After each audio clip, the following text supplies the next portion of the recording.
Es varbūt pieminēšu mana uzskata galvenos 3. Tas pirmais tāds sasniegums ir tomēr tas, par ko es arī viesinu kurīgi klātbūtnē, ir tas, ka nodrošinātu tomēr vairāk mazliet sapratīgs dialogs ar nozarē, kur mēs sapratām, ka tomēr nevienu būtisku reformu mēs nevaram virzīt uz priekšu, to iepriekš normāli neizdiskutējot ar mūsu partneriem nozari.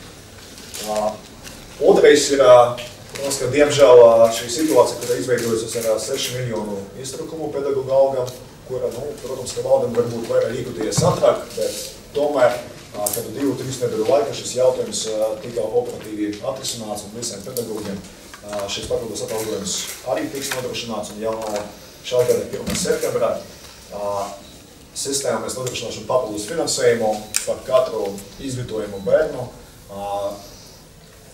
Būs papildus 8 Latviju budžetu pedagogu algām.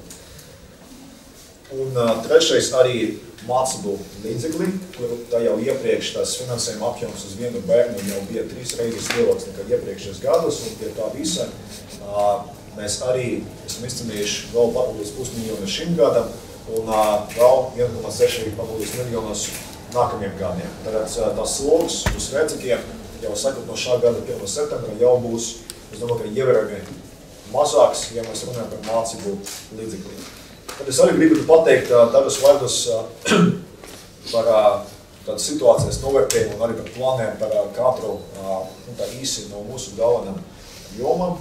Tā sakotnēji, ka ir zināms, es pieteicu, ka manas galvenās prioritātes ir pirmais tā prioritātes pedagogu atalgojums, otrais skolu modeļu ieviešana profesionālā izglītībā, trešais augstākās izglītības konkurētspējas, starptautiskas konkurētspējas nodrošināšana un ceturtais zinātnes reformas, bet pie tā man jāatdzīst, ka pēdējo 3 mēnešu laikā ar daudz lielāku interesi sāku pievērsties arī sporta jautājumiem.